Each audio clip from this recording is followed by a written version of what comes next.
Vamos para Jonas capítulo 2, por favor.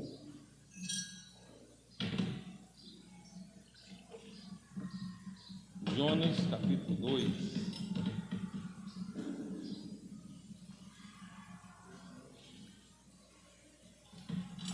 Nós vamos, no próximo ano, estudar o livro de Juízes. Os irmãos que são professores já devem estarem aí se preparando, e os irmãos que vão ser alunos estejam lendo o texto também, para quando a gente chegar em janeiro para iniciarmos o nossa escola dominical do próximo ano, todos, tanto os professores como os estudantes, estejam afiados naquele livro, amém? É um livro muito importante, com muita exortação interessante e com muita coisa chocante, não é? Certo? Um livro maravilhoso. E nós vamos, antes, dividi-lo para que a gente já tenha uma noção de quantas aulas serão, e creio eu que será uma bênção, amém? Peço aos irmãos que estejam orando por isso. Irmão, Jonas capítulo 2, versículos 1 a 10, diz o seguinte: E orou Jonas ao Senhor, seu Deus, das entranhas do peixe, e disse: Na minha angústia clamei ao Senhor, e ele me respondeu. Do ventre da sepultura gritei, e tu ouvistes a minha voz. Porque tu me lançastes no profundo, no coração dos mares, e a corrente das águas me cercou. Todas as tuas ondas e as tuas vagas têm passado por cima de mim. E eu disse: lançado estou de diante dos teus olhos, todavia tornarei a ver o teu santo templo. As águas me cercaram até a alma, o abismo me rodeou, as algas se enrolaram na minha cabeça, e eu desci até aos fundamentos dos montes. A terra me encerrou para sempre com os seus ferrolhos, mas tu fizeste subir a minha vida da perdição, ó Senhor meu Deus. Quando desfalecia em mim a minha alma, lembrei-me do Senhor, e entrou a ti a minha oração no teu santo templo. Os que observam as falsas vaidades deixam a sua misericórdia. Mas eu te oferecerei sacrifício com a voz do agradecimento. O que voltei e pagarei, do Senhor vem a salvação. Falou, pois, o Senhor ao peixe, e este vomitou Jonas na terra seca. Amém? Que Deus aplique em nossos corações o texto lido para a honra e glória do nosso Deus. Meus amados irmãos, no último domingo nós vimos o capítulo 1 e vemos a fuga de Jonas. Jonas fugindo para longe da vontade de Deus. No capítulo 1 nós vemos também as consequências da fuga de um crente para longe de Deus.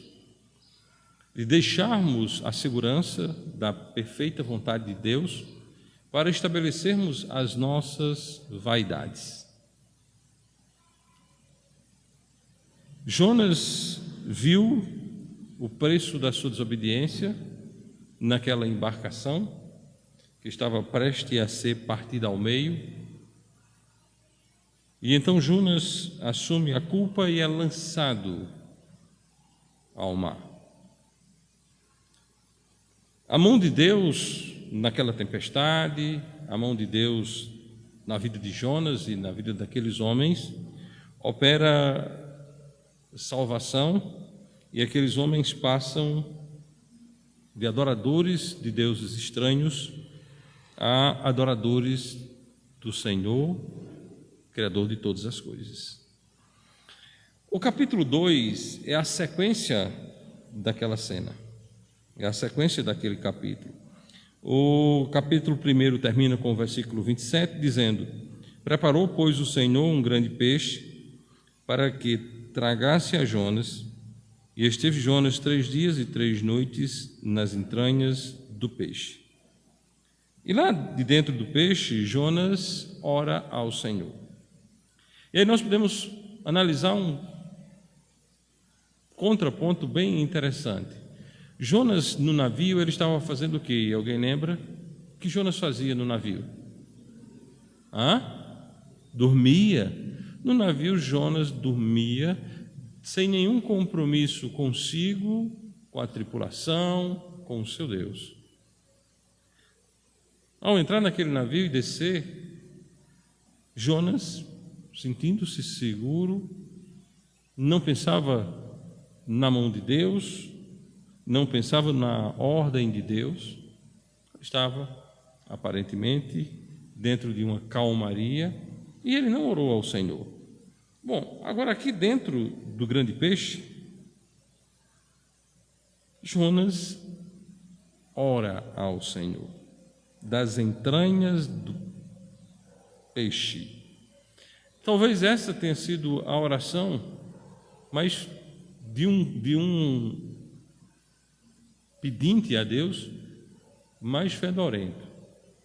Jonas, ali dentro daquela entranha dos peixes, ele devia estar fedendo muito. Mas naquela situação extremamente angustiante, ele lembrou-se do Senhor. E aí nós podemos ter uma lição para a nossa vida. É melhor a angústia, lembrando do Senhor, de que a falsa paz, esquecendo-se do Senhor. Nos dias atuais, existem muitas pessoas que estão exatamente como Jonas estava, distante da ordem do Senhor. Lembrando que no domingo passado nós fizemos um linkamento em relação à comissão de Jonas e à grande comissão de Cristo dada à sua igreja.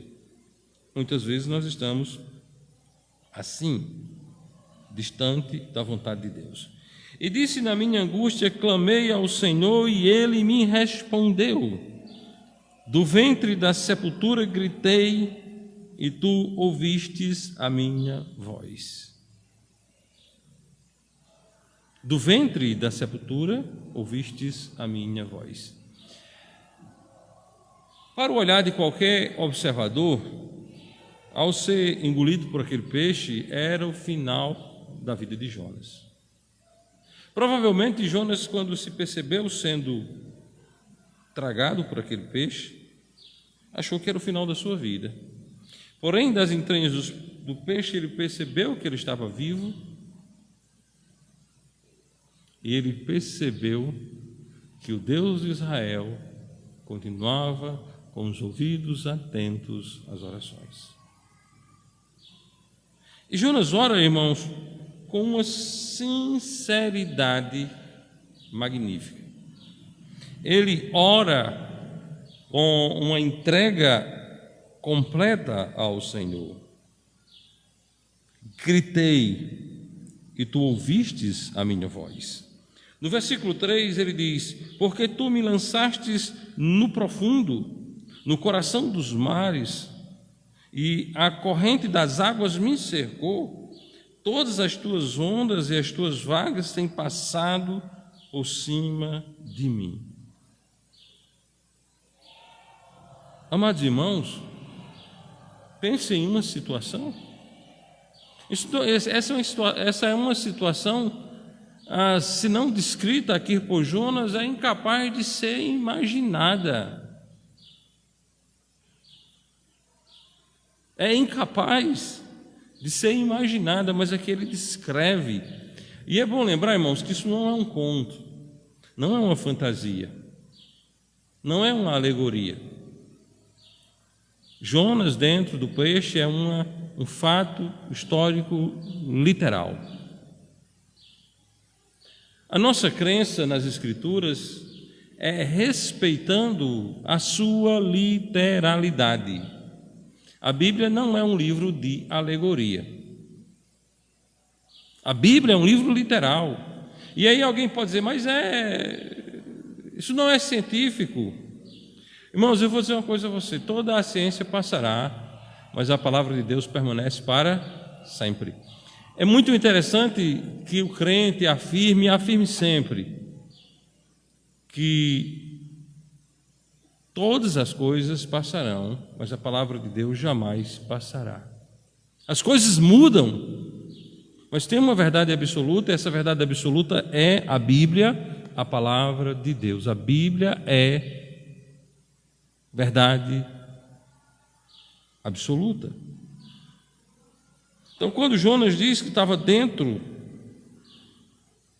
nas profundezas, que estava no coração dos mares, que as correntes das águas lhe cercou, que todas as ondas e as vagas têm passado por cima de mim, fato.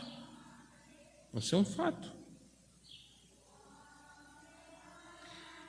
E ele, olhando para essa situação, no versículo 4, ele diz: e eu disse, lançado estou de diante dos teus olhos. Lançado estou de diante dos teus olhos. Todavia, tornarei a ver o teu santo templo. Jonas, nessa oração, envolto por todo um contexto de desesperança, Jonas não perde a esperança.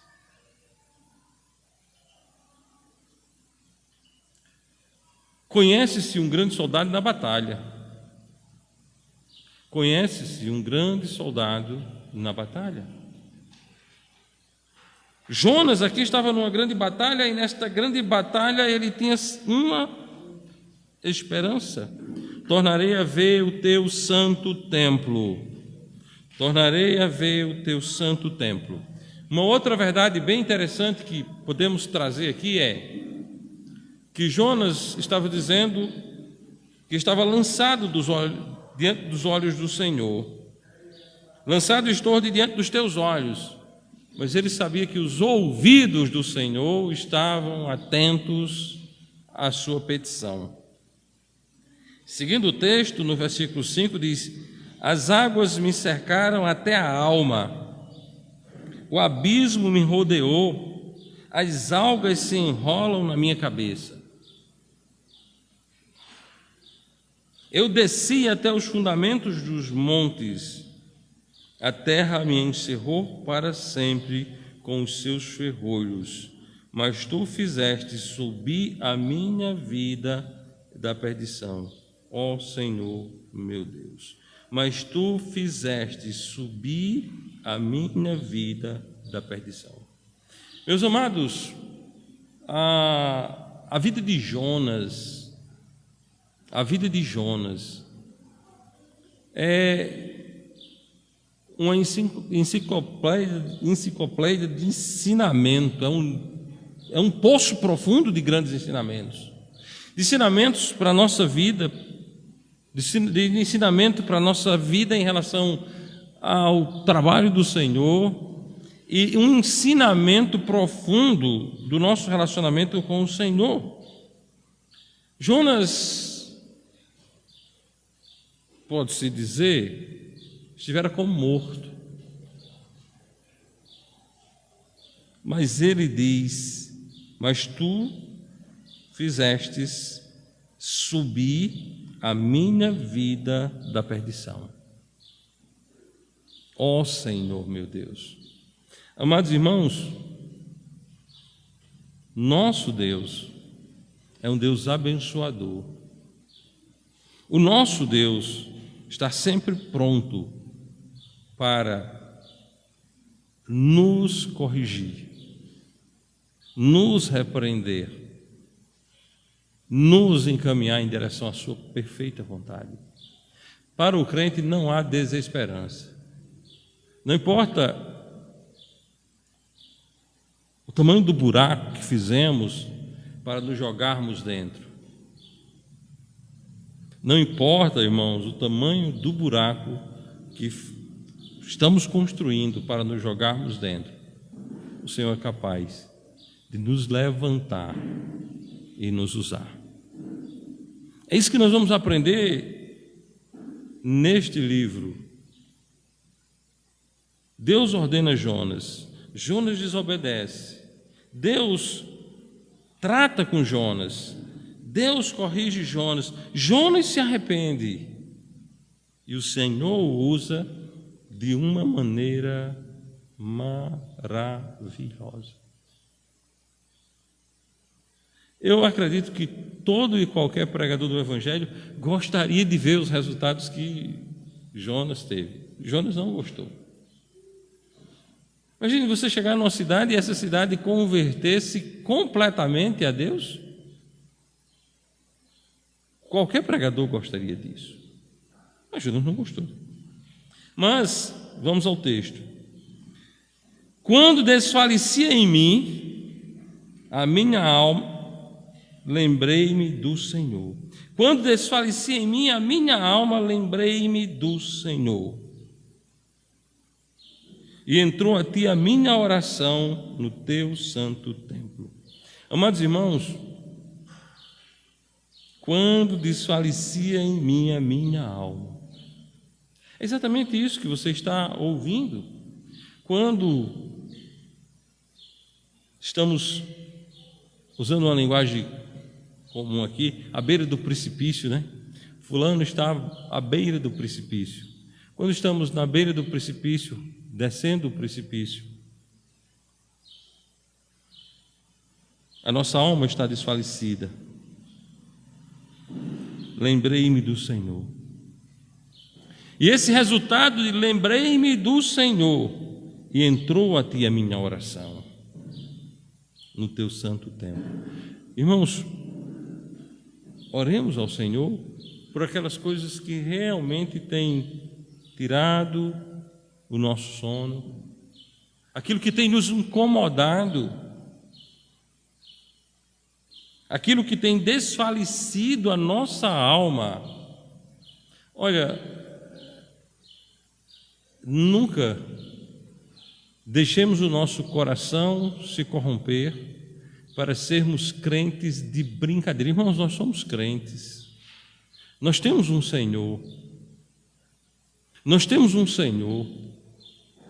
Então vamos viver a cada instante da nossa vida dependendo deste Senhor para a honra e glória dele.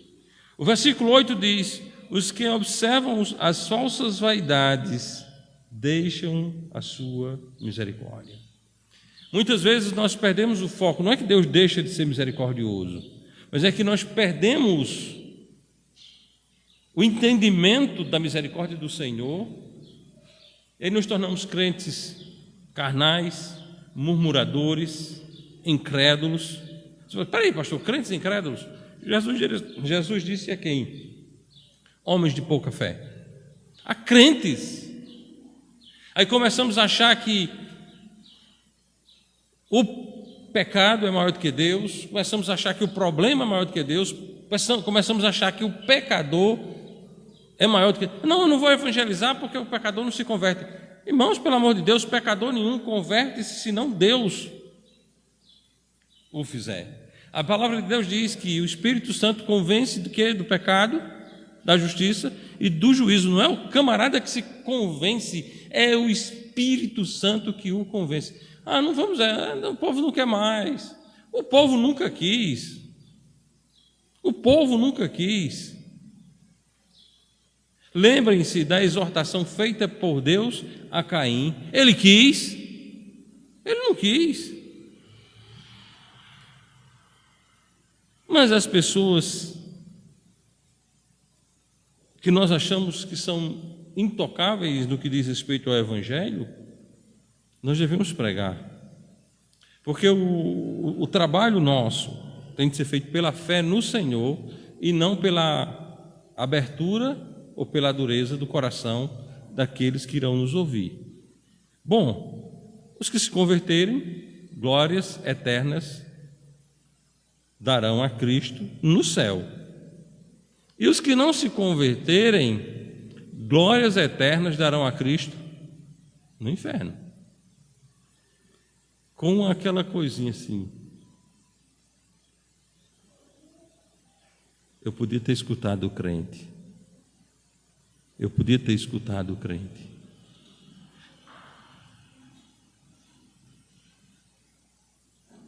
As falsas vaidades deixam, os que observam as falsas vaidades deixam a sua misericórdia.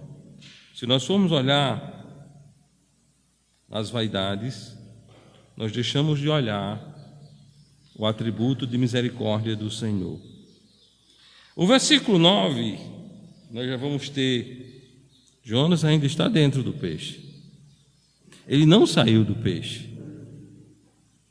Ainda não chegou a abundância. Mas olha o que ele vai dizer. Mas eu te oferecerei sacrifícios com a voz do agradecimento. O que voltei e pagarei, do Senhor vem a salvação. Jonas ainda estava lá, mas ele já falava como se estivesse fora do grande peixe. Aquela baleia, que Jesus chama de baleia, não mais era um empecilho, ou melhor, nunca foi. Nunca foi. E aí você pode ver na vida de Jonas a mensagem que Moélio pregou.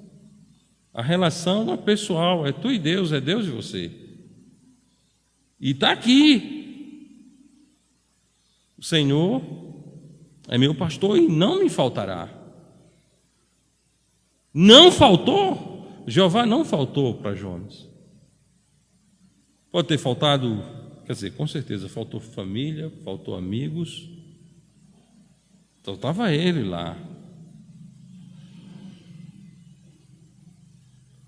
E o Senhor.